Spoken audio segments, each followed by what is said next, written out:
This episode was brought to you by Manscaped. Check out the ultimate grooming kit everyone's talking about and take the next step to making sure you're looking fresh for the new year. Be sure to use our promo code RED5 for 20% off plus free shipping. Links below in the description. And we are back with more Book of Boba Fett, and okay, I've been looking forward to this. All right, Preston, did you like did you like this episode? Yeah, it was all right. You know. Okay, good, because I wasn't too big of a fan, and I Okay. love the podcasts we do where we like disagree, because we don't do them that much, if you noticed. No, it's fun. Yeah, and I do think it's funny because it's usually you liking something and me being salty. But no, this one is okay. I think a lot has to do with after 2 seasons of Mandalorian, my expectations are way low.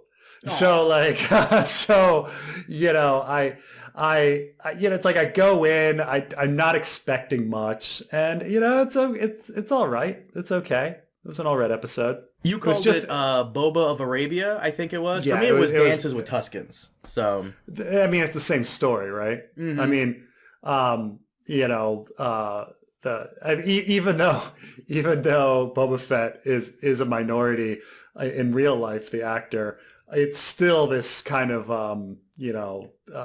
white man comes in from the outside, learns. Uh, becomes the hero of this savage people that he secretly realizes is beautiful and full of merit, and then is accepted as one of them, and then becomes their leader in battle. Yeah, you're right. It's the exact same story as Dances with Wolves or Lawrence of Arabia. Yes. you just pissed off so many people by like saying the white person thing. Oh, I can't wait for the comment Oh, section there. but it's just a long trope, right? In Western Sure, cinema. I mean, whether it be The Last Samurai with Tom Keanu Cruise Reeves. or Oh, was that Tom yeah, Cruise? I thought it was Keanu Reeves. I'm trying to remember what Keanu Reeves did. He probably did something else where he was accepted by some form. You know, it's Avatar. I mean, Right. it's all these stories. It's this it's I don't I have nothing wrong with the with the trope, which is why I say I kind of like the episode. I think Dance with Wolves is a great movie. I think Lawrence of Arabia is one of the greatest movies ever created. Like it is a masterpiece of cinema. But I still accept that it's based on this white man's dream of going, finding some exotic culture and being accepted by them and becoming revered by them and respected by them and leading them into battle or whatever. I understand it's all that. Well, for me, the first episode was eh. This episode was okay. I would have actually thought it was an alright episode had they just done what I wanted them to do, which was combine it. Because the first Mm, episode and the second episode really complement each other very well, and yeah. it really should have been one giant premiere. Now, something a lot of people didn't understand in the first episode that we did is the whole concept of bait and hook. So, do you mind if I go into that real quick? Sure. So let's take Mandalorian season one, for example. What's the bait? What's going to keep you coming to it? Well, what's going to keep you going to it in the first place? Well, it's a guy who kind of looks like Boba Fett, and he's a bounty hunter. And oh, look, he's fighting stormtroopers. It's Werner Herzog and IG-88 droid. Fantastic. That's the bait. That's what gets you to watch it. The hook is Baby Yoda. That's what keeps Mm, you coming back. And what the hell is this thing? It's the water cooler talk. For Bad Batch, it was the Bad Batch squad. That's the bait. And the hook is how do they survive this post Republic galaxy with the Empire now? Star Wars Vision, Star Wars and anime, that's the bait, and the hook is Star Wars and anime. Um, yeah. Here, the bait is okay, all right, we're finally getting a Boba Fett property. We were supposed to have Hmm. gotten one a while ago with Josh Trank, but that fell through because Fan Four Stick was abysmal. Sure. Um, and we finally got it. So that's the bait. What's the hook? What keeps us coming back? Goffy sticks, man. Goffy sticks. Goffy sticks? Those were cool. It's so, first of all, Goffy Stick is one of those, like, so back before the expanded universe had gotten kind of big, like, big Star Wars fans would, like, quiz each other on really minor things in Star Wars. that you can ask each other. And so like one of the most minor questions to like know a real fan was, what's the name of the sticks that the Tuscan Raiders use? And there's just one line in Star Wars where Luke is looking around at the destroyed, there's a destroyed sandcrawler from the Jawas. And Luke is like, this sure looks like a sand person attack. I mean, you've got gothy sticks, da-da-da-da. He's like listing things. And that's the only reference to like what they are. And so when they went on this long montage of him like crafting his own gothy stick, I was just laughing so much because it's like this complete throwaway line from Star Wars it's like now we're at the point where we're dedicating like 10 minutes of someone crafting a gothy stick because Luke mentioned it in a throwaway line in Star Wars. Oh, homie, it gets even better than that. Tashi Station makes an appearance this episode. Oh, was that Tashi Station? Apparently so. And you know those two, the man and the woman? That's Luke's friends from the deleted scenes in The New Hope. Cammy and Fixer, her boyfriend. Stop. Swear to God. No, I mean, clearly not the original actors because the original actors would be too old. But of course, but yeah, no, that's them. That's ridiculous. Swear to God. Do the usual thing you do where you stop and you go look it up. Swear to God, go look it up. No. I believe you. I'm just. First of all, I really hated, like, of all I thought the episode was pretty strong. I really liked the train as much as like attacking a train and being on top of a train is like a trope that we've seen a million times. I thought that the action scene was done really well. Mm-hmm. There were different parts where I really laughed and enjoyed myself. I really liked when they didn't have a name for him, but badass Tuscan, you know, like I think she's a woman. Oh, really? I think so. Well, badass Tuscan like gets in there and starts just like plowing in the train and kicking everybody's butt. Like I thought that was really funny and popping the head out. The just how the visuals of the camera worked with popping the head out of the train and looking in different directions and stuff. I thought it was pretty good. But I hated the scene at the bar. Really? Where he comes in, he doesn't say anything, he just beats up everybody?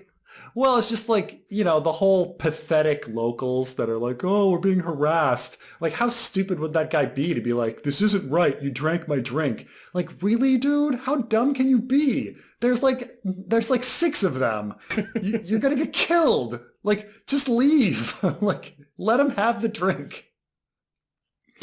Also, I think it would have been really funny. I thought of this. This was a missed opportunity. So he sees the land speeders go to the bar, and then he goes and he beats up the guys at the bar and takes their land speeders. Wouldn't have been funny as if he like killed all of those guys, and then he goes outside and it turns out the land speeders are owned by Luke's friends instead, and he like beat up the wrong people. Wouldn't have that been so much funnier? Knowing Disney, that's probably the original idea that Jon Favreau had and Dave Filoni had, and Disney's like, nah, you can't do that. I mean, that was a real missed opportunity because you never, I didn't see who was riding the land speeders because it was dark, and so it's like, you know, he just assumes that it's their land speeders. But it's funny, he's like taking the land speeders, and they're like, those are ours. Oh. And then like there's like some other crappy transport that the other guys took to get to the bar.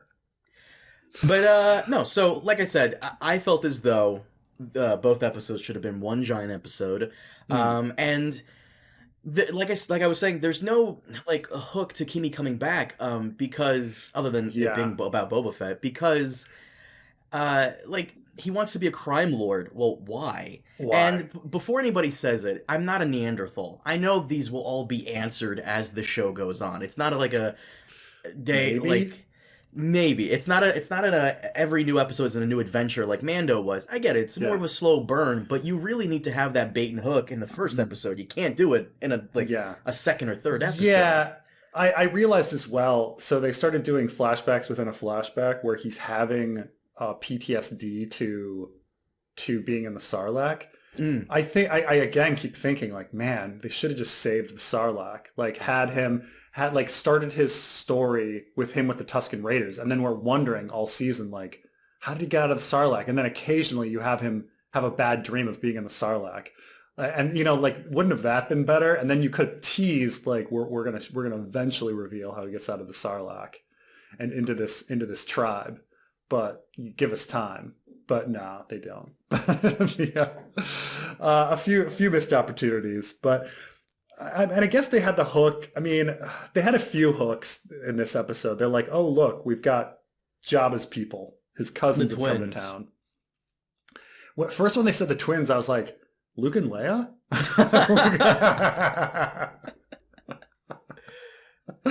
I mean, I guess that would make sense. And then the Hutts arrived, and I'm like, okay. Yeah, of course. By the way, the Black Wookiee, he's actually a comics character. I'm glad they brought him in. Really? I believe his name is Black Chrysantan or something like that. And the guy is kind of legendary in the comics, in the new continuity. He actually had a fight with Obi-Wan Kenobi physically, like a physical fight with Obi-Wan, and survived somehow. And he's just I'd say, are fans going to be super angry that we now have a token Black Wookiee? That are the neckbeards going to be upset that they had to make the Wookiees black?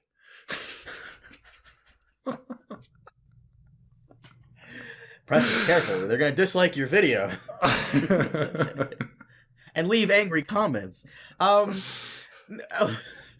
like I said, so far, the episode is gearing up very nicely. I gotta say, a lot of cool things. I do like how they kind of torture that. I thought it was Crimson Dawn. Apparently, like, it's Nightwind or Night Fry, something. I don't know.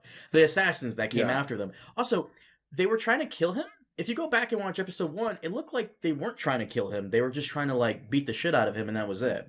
Yeah, but it's tough to say, with choreography. You're like, oh, they weren't doing any lethal hits. And you're like, well, that's because they don't want to kill the actors and the stunt people. So.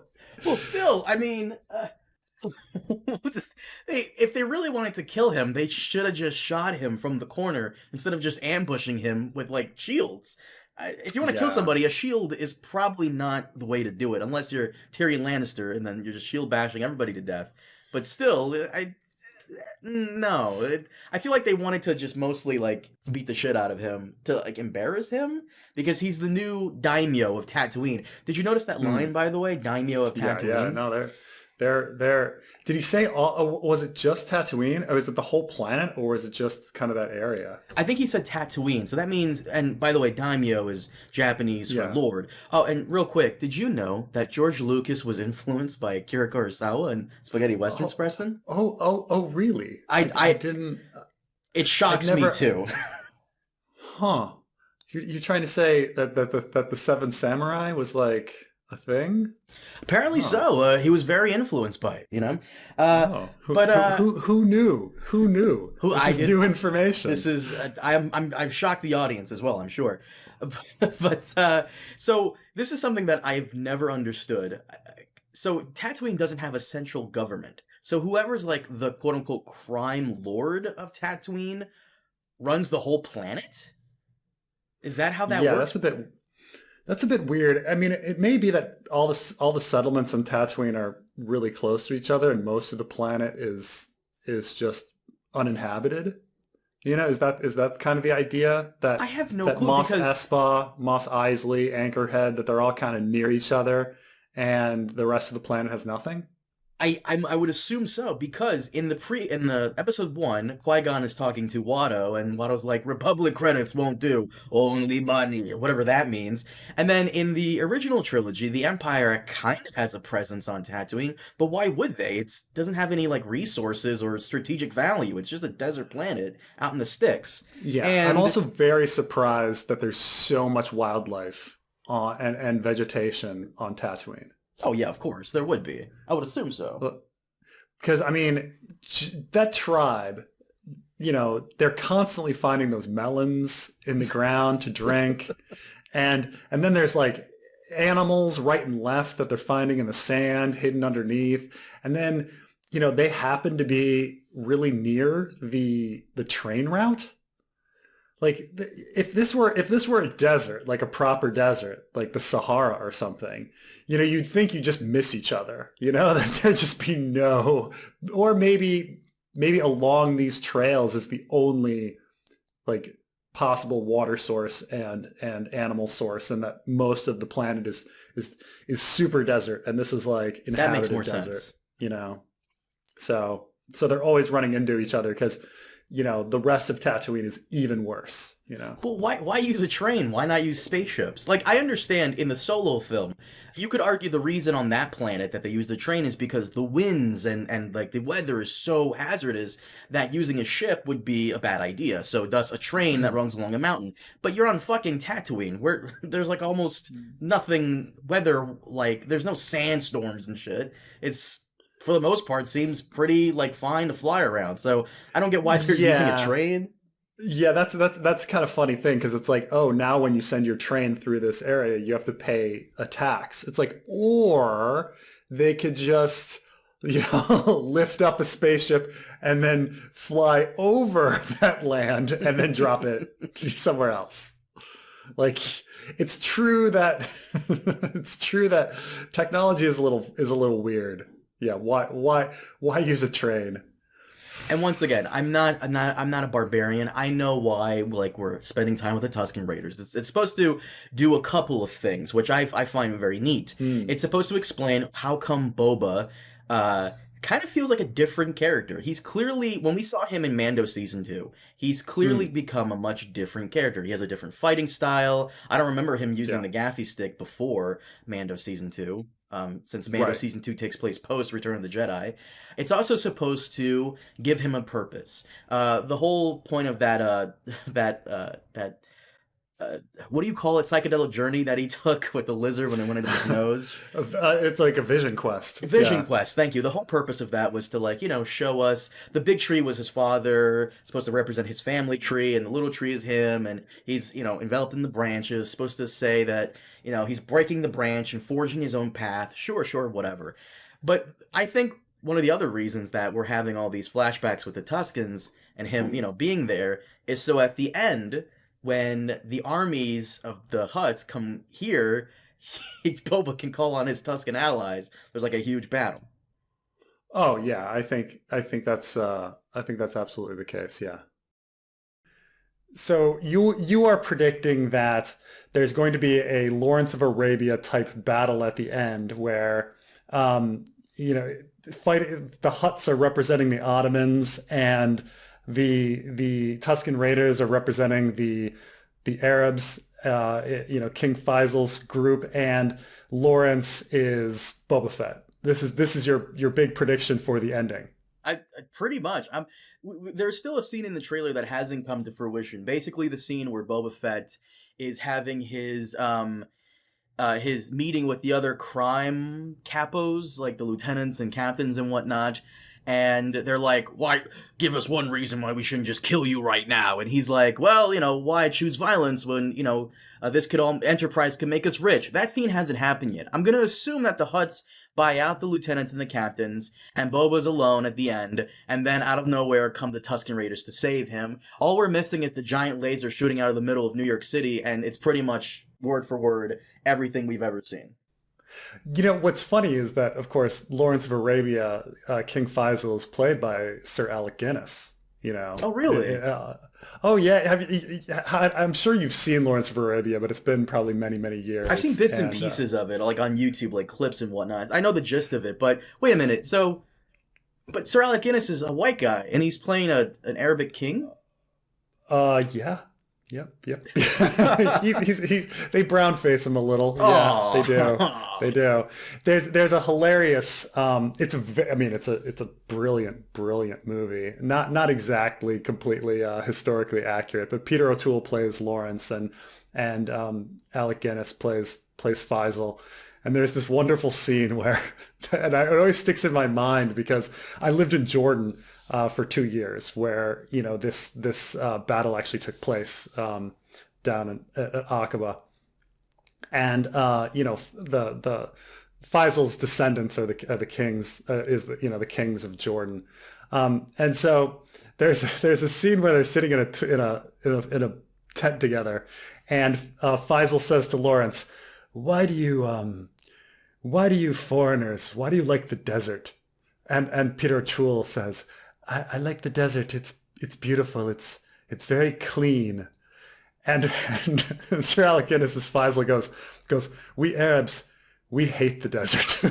we like gardens and green things." And it's actually very true. There's like Jordanians, people in the Middle East, they love gardens. They love green because all they see is brown and desert, and so they just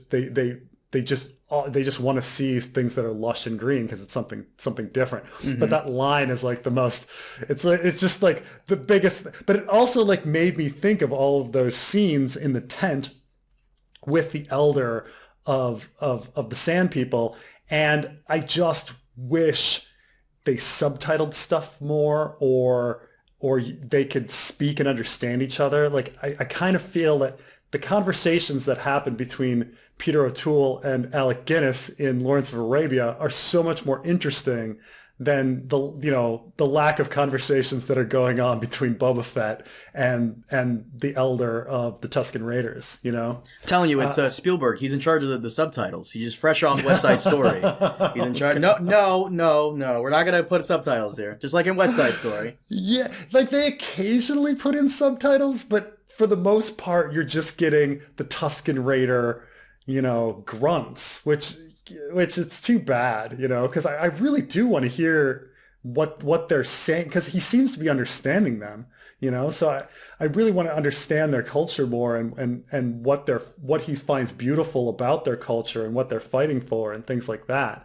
Like, I want to get into that depth, but right now we just have to, it's relying so much on parallels to other movies like Dances with Wolves and Lawrence of Arabia, where we just sort of make that jump to those movies, like we don't need to explain to you Tuscan Raider culture, but it's Lakota Indians, it's Arabs of Transjordan, it's just that, and just think of it like that, and you're like, okay, I guess, and that's it. But I wish we would find out more about their culture so we could understand if it is beautiful. Like they do that work in Lawrence of Arabia and Dances with Wolves. And so I want that work to be done, but it's not. We just kind of assume that he finds the culture beautiful and worth saving, kind of out of nowhere. It's also kind of weird that he's all of a sudden really cool with them after they kind of tortured him and took him prisoner, like right at, like that's a little well, yeah. They establish why they like him. He killed that big monster and saved the youngling's life. But what is it about Tuscan Raider culture that Boba Fett finds alluring? Like a lot of time is spent in Lawrence and in Dances with Wolves establishing why the protagonist loves the culture that he's trying to defend. But we don't really get like what is it about. Like, yeah, they can fight.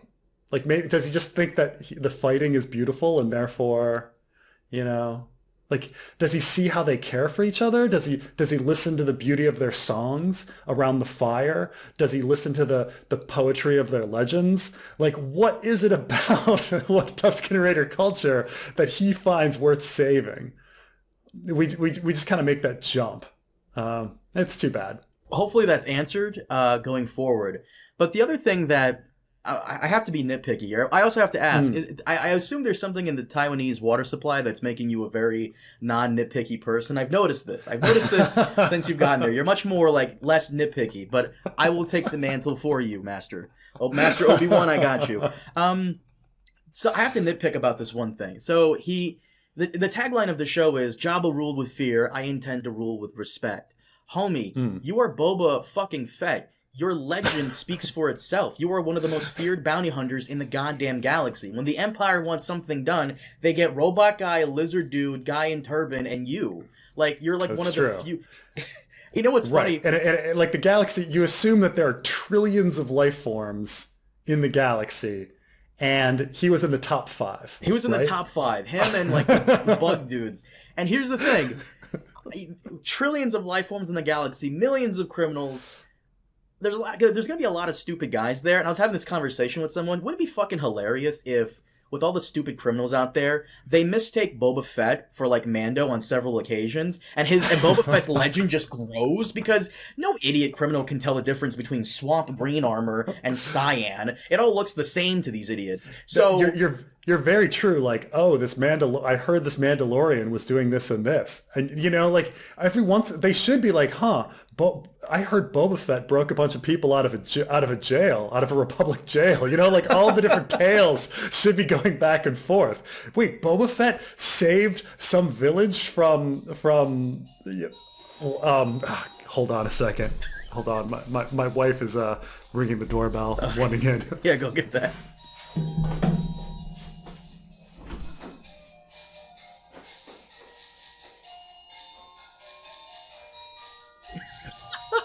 I should just leave this in. I literally should just leave this in. Okay.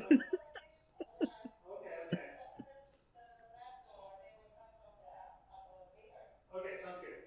All right. By the way, while we're waiting, audience, did you guys know that George Lucas was influenced by Akira? Oh, welcome back. I know.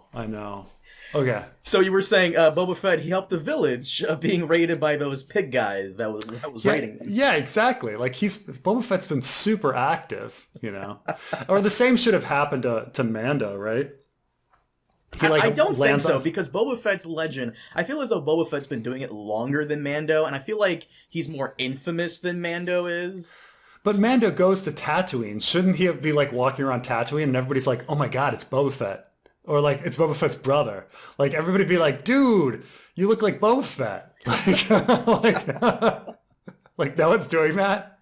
I'm sure they are, but like the point is that I hate this whole like mentality he has, I intend to rule with respect instead of fear. That's like Bill Gates saying, yeah, money's not all that important. Yeah, you're fucking Bill Gates. You have all of it. I hate when, like, Boba, everyone's going to fear you regardless. You might as well just rule with just a little fear. Not too much, just a little fear.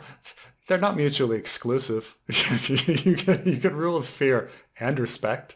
Yeah, pretty much. Vito Corleone. Yeah, that's oh well.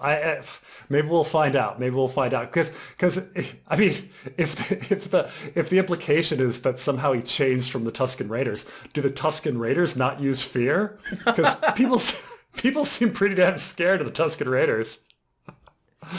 Oh.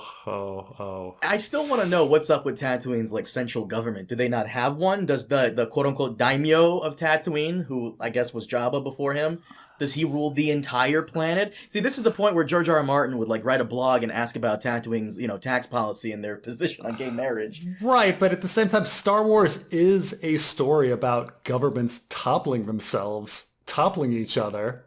Right? Like, shouldn't which government runs Tatooine be relevant? It's only like the most important planet in the entire series, I guess, yeah. Which is weird because it has no natural resources. There's no strategic value or importance to Tatooine. It seems like people can just come in, take over, and like everyone will give you tribute, and that's it, and you can bounce. There's no one resisting you. And it's not even like Terminus or like Arrakis where like it becomes powerful. It never becomes powerful. It always is a backwater. It's just that all of the characters seem to just like going back there repeatedly for no reason. Like the coincidence, where everybody just keeps getting dropped on that planet and being from it. I mean, the Skywalkers happen to be from it. That's it. And they just coincidentally keep going back to it. It's the most important planet that's not important. That's so true. So I think that, do you have anything else you would like to add to this? No. I mean, I also was thinking it's strange that they didn't give him a Tuscan Raider helmet with all of like their devices, and they're prepping him up, they're clothing him, and they're like, you don't get a metal whatever face mask. I do wonder what the Tuscan Raiders look like underneath it. We'll probably never find out. I hope so, because the more we don't find out. Like, you have to keep like mystery and the allure there. That's because if you're gonna kind of somewhat ruin Boba Fett's like mythos, he was when the original trilogy came out. Like I told you in the last episode, the reason he was cool was because you didn't know anything about him. He had a cool helmet. He was just there. He had like 5 lines of dialogue. Like, less is more, of course, and right. I hope they don't go into too much detail. And then with Boba Fett, they went all out more. Like, oh, actually, every stormtrooper is actually a Boba Fett. And, you know, like, what? Like, I wasn't expecting that. Like, oh man, this like this obscure, mysterious character is actually his clone is everywhere, or Jango's clone is everywhere. Oh man, no, that's about all in this one. Again, it was almost like placeholder, like, you know, assume this is Dances with Wolves, Lawrence of Arabia, and just, but you know, at the same time, you know, they had a good train fight scene. I thought it was well shot. You know, I still enjoyed it, but yeah, I wish they would have explored things better. The episode itself was like 53 minutes, which is great. But once again, I feel as though I have to drive this home every time. Really should have been one giant episode, or release both at the same time like they did with Hawkeye. Yeah. So let's talk about episode 3. And we just chuckle because it's just like, oh god, episode 3. Episode 2 and 3 is night and day. And I was talking about this briefly with somebody, and they're like, well, episode 1 got off to a rickety start. I said episode 1 and 2 should have been one giant one. But apparently episode 2 was directed by a woman named Steph. I forgot her last name. And then episodes 1 and 3 were directed by Robert Rodriguez. Now, I mean, that explains it. Well, apparently he has his distinct style, and if his distinct style is sucking, then I can definitely see it. His distinct. I mean, he did Machete. If that Machete. Yeah, I mean, who of course, and Machete appears in the episode, but like he's known for more like shock screen kind of 70s exploitation, like grindhouse kind of stuff. Like he's in the same, you know, he's similar to Quentin Tarantino, where he's like looking for something outrageous on screen that's gonna like grab your eye and keep you watching, you know. Well, he's doing the opposite of that, because I was just so fucking bored. Holy shit! I'm glad that he brought Danny Trejo into the Star Wars universe. Like, props to him, you know. But there were 2 actors that were very recognizable. Like, obviously the comedian who played the water merchant at the beginning, and Danny Trejo.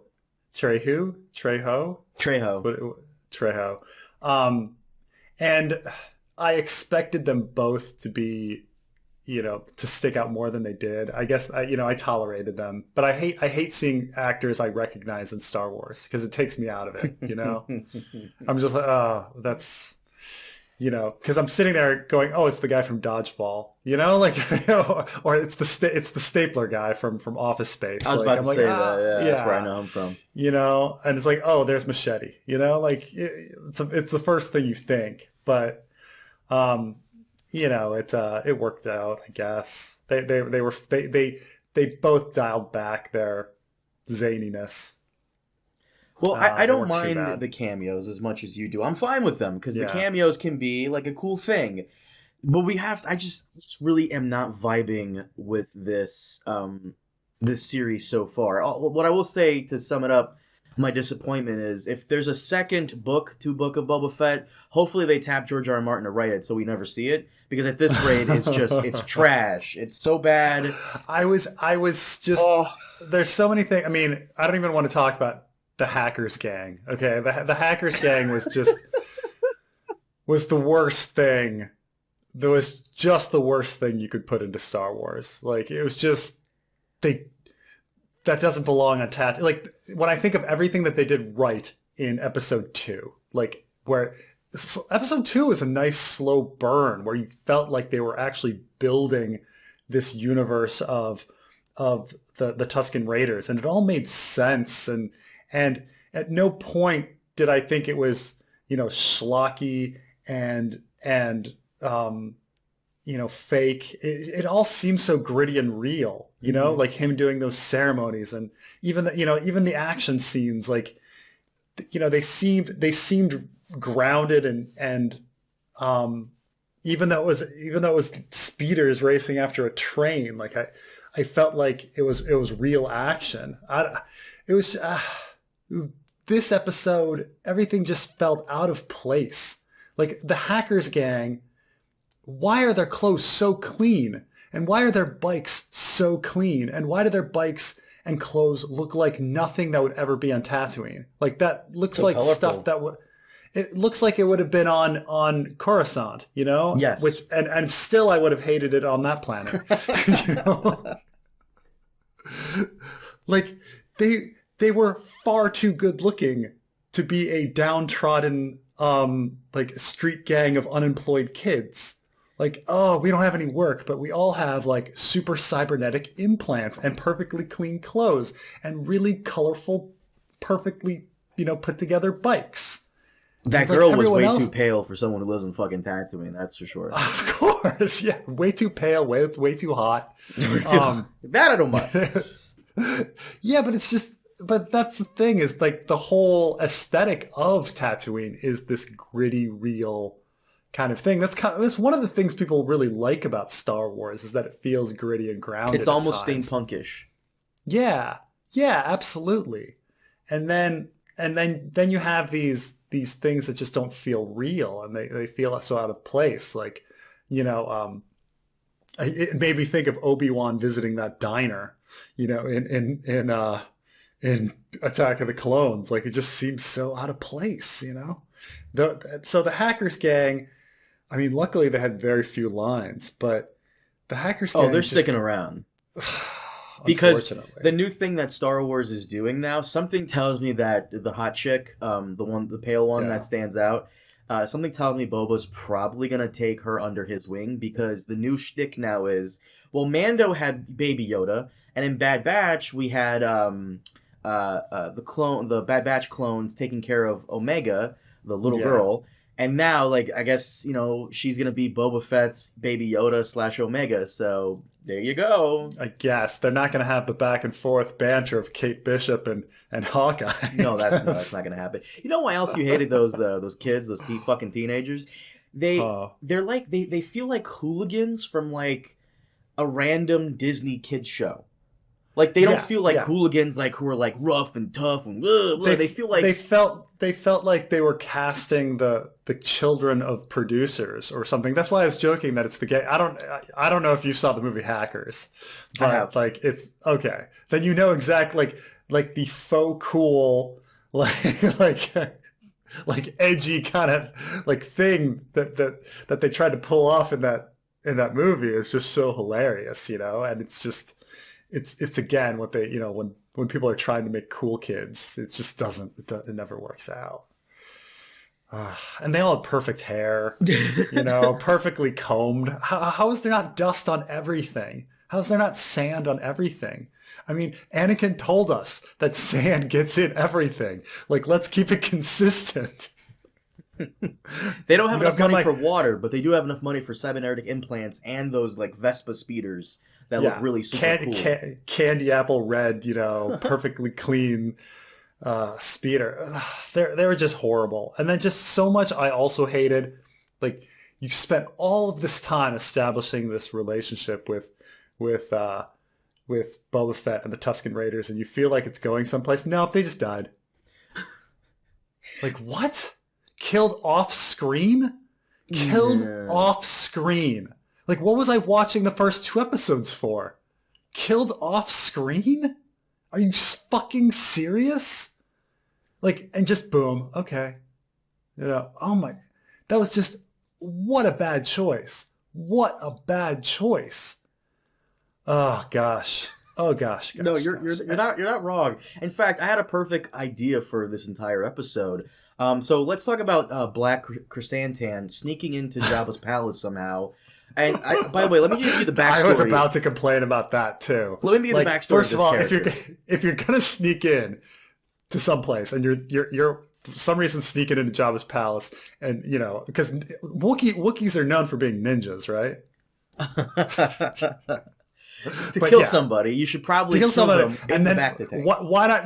Why just pull out a blaster and shoot him in the head? He's like in his tank. Instead, open the tank and beat him up with your hands. Like, what's wrong with you? Okay, what's the backstory? I'd like to know about this guy. So, Black Chrysanthemum, he got this stigma on Kashyyyk for being a mad claw. Apparently, you shouldn't, when you fight, it's kind of taboo to use your claws and like full strength and stuff. So he got exiled from Kashyyyk, and he's been going around to gladiatorial underground arenas, fighting like random people because he likes it. This dude has fought Obi-Wan Kenobi and survived, and he fucked up Obi-Wan Kenobi before before Obi-Wan fended him off. And no, he's just been making his living being a bounty hunter, being a vicious Wookiee. In fact, in the comics, apparently he got into a one-on-one fight with Chewbacca and won. So he's stronger than Chewie. I recall a couple years ago, you told me about how in TNG, the Worf is kind of used as like this gauge of how strong a character is. If whoever character best Worf, they're bad news. This is kind of like that's kind of Chewie. Like Black Chrysanthemum has bested Chewie. So how the fuck does one of the most vicious bounty hunters in the galaxy, Black Chrysanthemum, a Wookiee, and once again, Wookiees rip people's arms off. In a deleted scene from Force Awakens, Chewie did that to Unkar Plunt, Rey's handler guy on Jakku. He's stronger than Wookiees. He's stronger than Chewie. So that means he should be able to kill everyone in that fucking room with ease. No one is maimed. No one is killed, which of course they wouldn't be. No one is seriously hurt. He grabbed Boba, and I thought he broke Boba Fett's back like Bane did to Batman. Yeah, I mean, we heard cracks. He was just cracking his back, I guess. Nothing. What I thought was going to happen was, what I would be doing is, I would have Boba Fett so severely injured that Ming-Na Wen she takes over the entire episode and goes off and does her thing, and Boba, in the back of the tank, he has to stay in there and have flashbacks. That would be perfect, but no, he's fine. Yeah. Yeah, I mean, even the Gamorrean, all he did was he bit the Gamorrean guard, who then has to go into the tank, That's so come on, that's so dumb. That was it. I thought they were at least gonna kill a disposable Gamorrean guard. Nope. We'll kill off all of the Tuscan Raiders, but God forbid we lose one of our Gamorrean guards. And then the twins come and say, "Hey, look, my bad. We're sorry." And he's like, "Yeah, it's cool. Release him. Release Black Chrysanthemum." And he just runs off into the desert in a very awkward way. Bro, what? Why? What? That was really weird. It was like they just had the cameo, and then they're like, cameo done.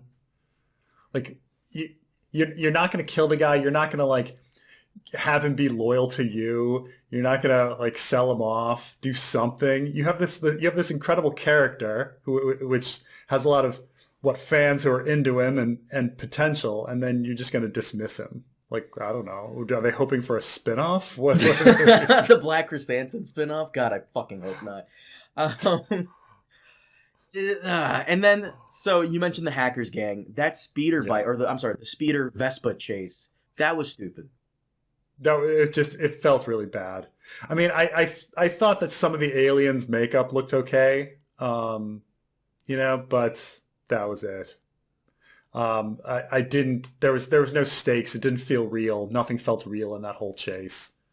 What also kind of feels very off is the dialogue. I for some reason I'm just not vibing with the dialogue. It's just not. I don't know if it's we touched on this briefly before. Yeah. We know Boba Fett as the guy who doesn't say that much, and he always has his helmet on. Every time Tamora Morrison takes off his helmet. I know that's supposed to be Boba Fett, and I know Boba Fett's a clone of Jango, but every time I see him take off his helmet, it seems more Jango than Boba.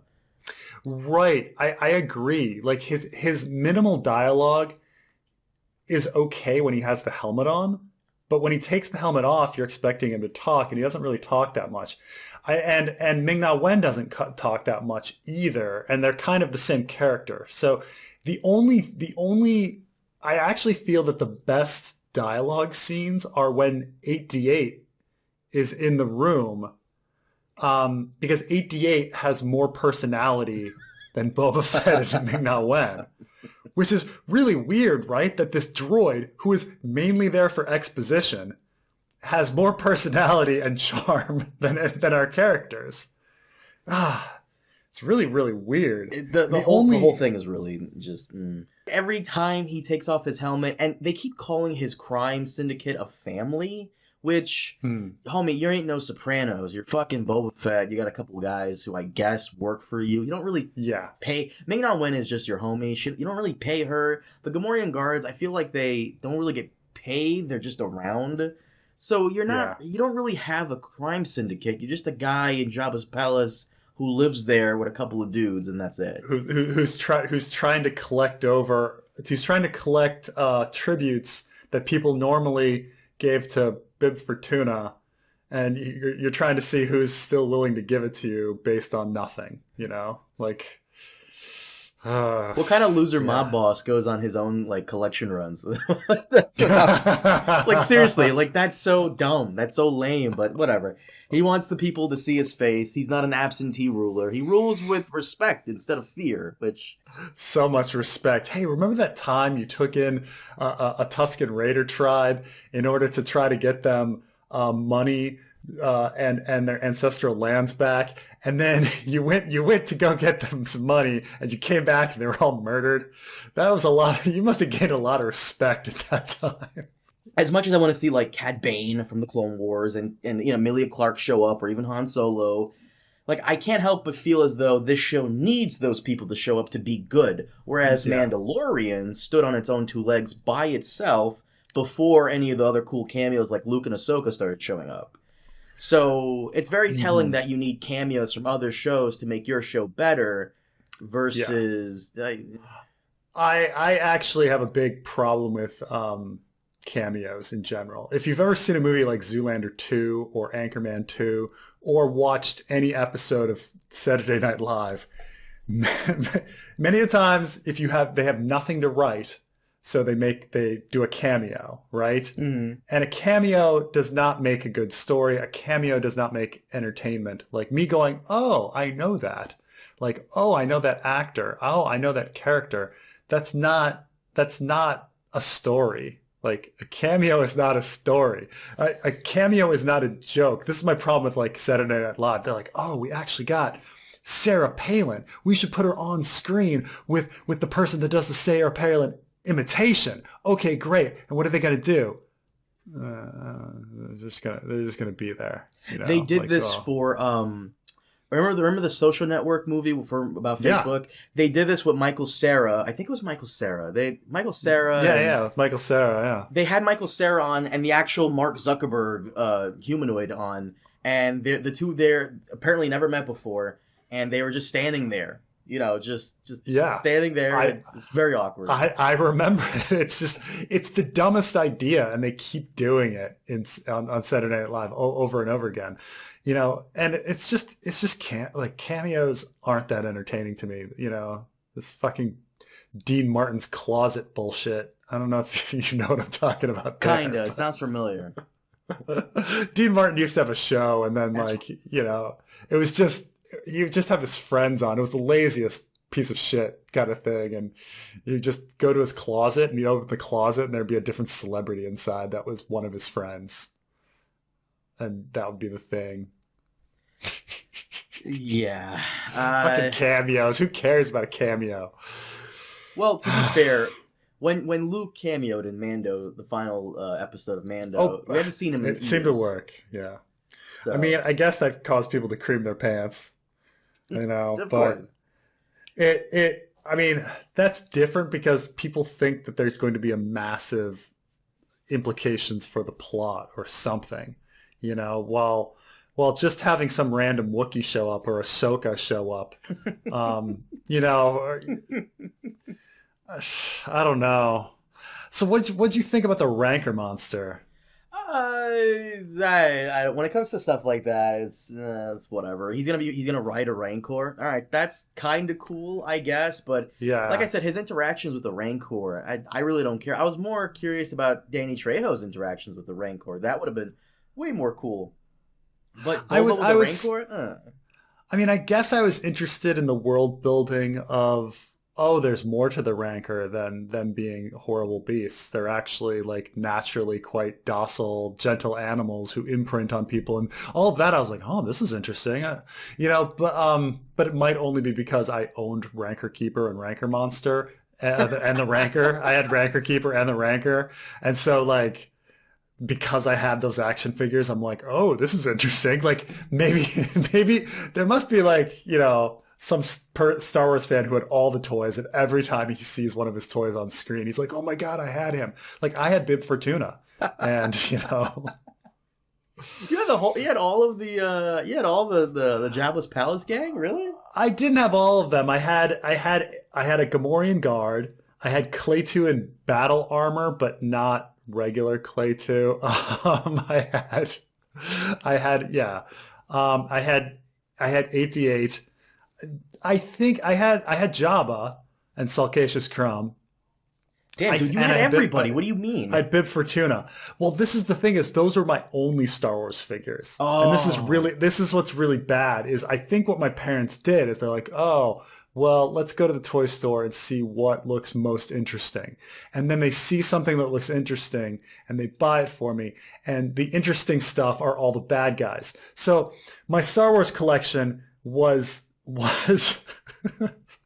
Star Wars collection was Jabba, Rancor Keeper, Claytu in battle armor, a Gamorrean guard, and Bib Fortuna. And then like, those are mine. And then I think my dad found at the Y a legless Chewbacca. Like, well, he had one leg. And we had a Luke, but my brother would put him in water and put him in the freezer to freeze him in carbonite. And so his head came off. So I had a headless Luke, which I suppose, I didn't think of it at the time, but I suppose a headless Luke is a character from Empire Strikes Back. Wait, what?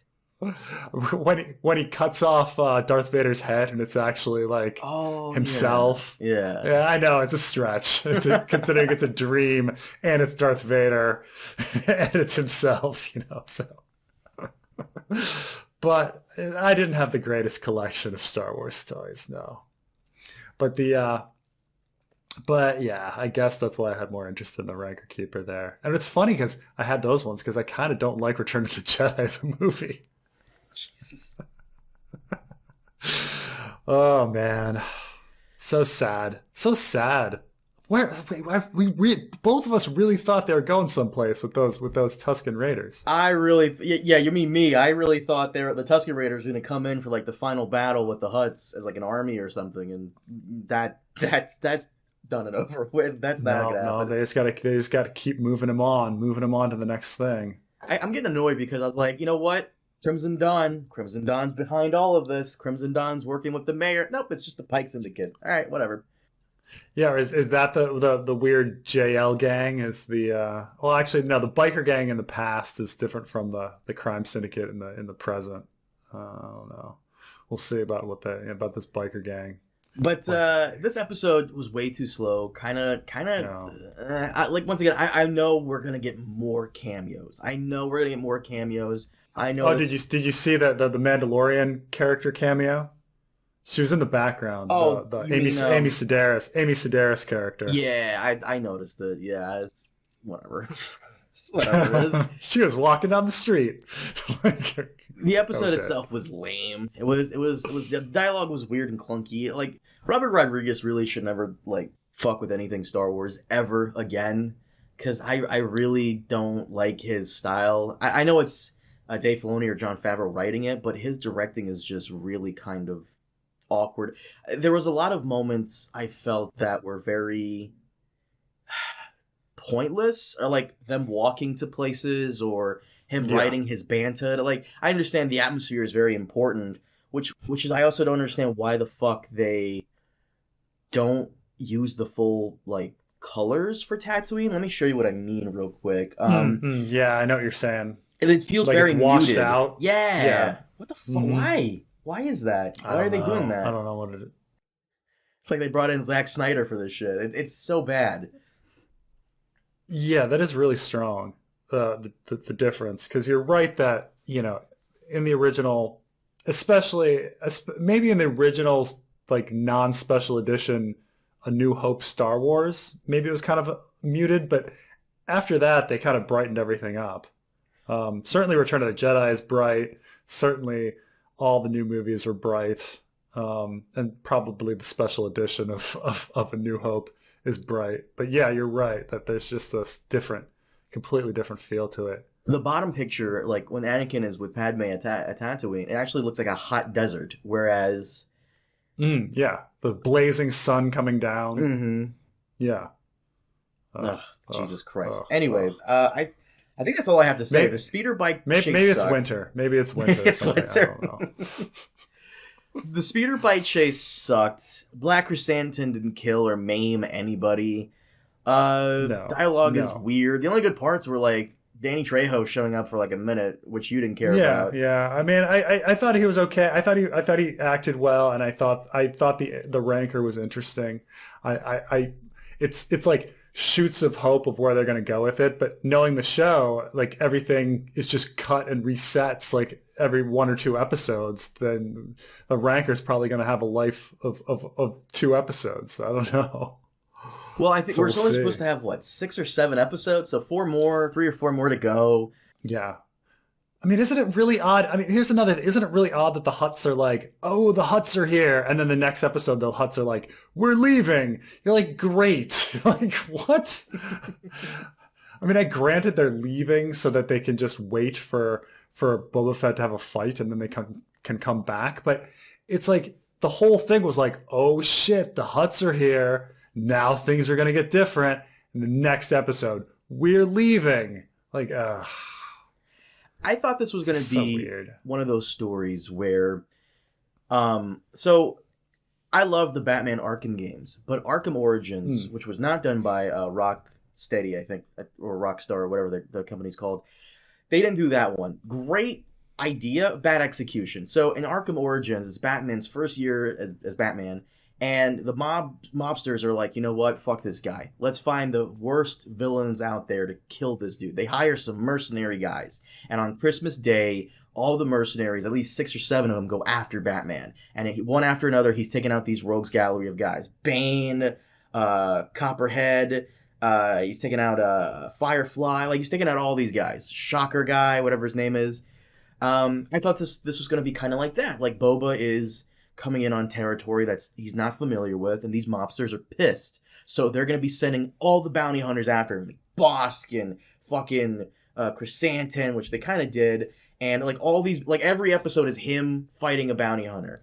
And if that's what every episode is what we saw here with Chrysanthemum, I'm okay. Because nothing happened. You let him go. Kill him. Yeah. It is really odd that they it's a show about Boba Fett. Who is a bounty hunter, a deadly bounty hunter. Oh no, he's bounty hunter. Right, but now it's not about Boba Fett anymore, right? Like this show isn't about Boba Fett. If you were to if someone said to me, okay, we're going to do a show about Boba Fett, okay, knowing nothing about it, you're like, well, that should be a show about a really badass fighter bounty hunting, right? The funny thing is, we already have that. Mandalorian. It's Mandalorian, right? Which, I mean, yeah, which is what we thought Mandalorian was too, yeah. So I don't know. Instead, it's like him trying to be Jabba, which is not what I expected at all. I don't know. So odd. Anyway, we're just being Debbie Downer on this one. We are, and yeah. And oh, by the way, real quick, in case the audience doesn't know this, something a bit funnier than is Preston started doing live streams recently, and you're doing them every week, every 10 days? Yeah, every week, yeah. To the audience, be sure to tune in to Preston's live streams. He does them every week where, he'll come in, he'll talk about Ice and Fire, occasionally discuss politics, and put one of his fans on suicide watch after calling him an idiot over and over again. I don't know if the one over and over again is on suicide watch. There was one person, I think he was talking to somebody else in the chat, and I thought he was talking to me, and I was like, dude, what is this? And then he was like, oh man, I feel really bad. I'm not gonna sleep if Preston hates me. And so I posted like, no man, I love you. Sorry. Oh no, that's not that guy. That's the other guy. Oh yeah. I'm talking about the other guy. I can only imagine like this dude. You're his favorite YouTuber, and you're calling him a moron because he had generally bad takes. Like he was saying nothing of value of interest. And he was just saying stupid, dumb things. He was there to troll. You think he was so? there to troll. Oh yeah. He was there to troll. He was getting off, and everybody's like, "Why, Preston? Why are you giving him so much attention? Give attention to other fans." I was like, "Okay, sorry." It's like I got baited. I got baited by a troll. You think so? I don't think you were baited. I think he was genuinely that dumb, personally speaking, because he could not give you one Republican policy that was like fantastic. Yeah, I'm still waiting. I told him, hey man, just make a channel and reply, because that's how Sargon of Akkad started. He started his channel to counter Anita Sarkeesian's shit, and then he just blew up and he just kept going. So you could have just birthed a new YouTuber right here to counter your leftist ideas. Maybe. We'll see. We're just having fun, chatting about Ice and Fire, fantasy and politics, travel, whatever happens. And then of course, when some of the shows like House of the Dragon begin, it's gonna, things are gonna get, really fun. So it's I don't know, kind of digging it. Some of the fans are digging it. It's doing better than I thought it would. I didn't think that many people would be interested in me live streaming, but it's actually doing okay.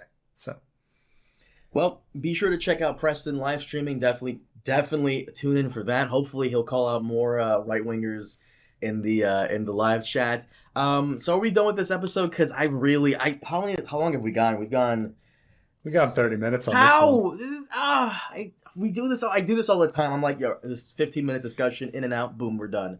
And it's never that. It's never that. Plus, when you attach, because you're doing 2 and 3 together here, right? So it's going to be a long one. Yeah, it's fine. It's that I don't mind. It's just fuck. Episode was bad, but I know there's gonna be some guy going, bro. Just wait, Han Solo. No, cameos. Preston's right. Cameos don't make it better. Stop it. If you're giving it the 3-episode try. That's not a good show for it. That's not a good show for it. All right. It's like, I mean, it's the same line from the prequels. No. Phantom Menace was horrible, but it'll get better. I mean, it got slightly better, but I mean, the same with like Force Awakens and the Last Jedi. No. They're building to something. No. Well, that's the sequel trilogy is the opposite. You watch Force Awakens. It's all right. It gets better. It never got better. Like it just kept progressively getting worse, arguably. Yeah, I mean, I would argue that Last Jedi is slightly better than Force Awakens, but I'm not saying by much. Like, well, these are rough. These are rough. But of course, I'm the asshole who believes there hasn't been a good Star Wars product since 1980. So.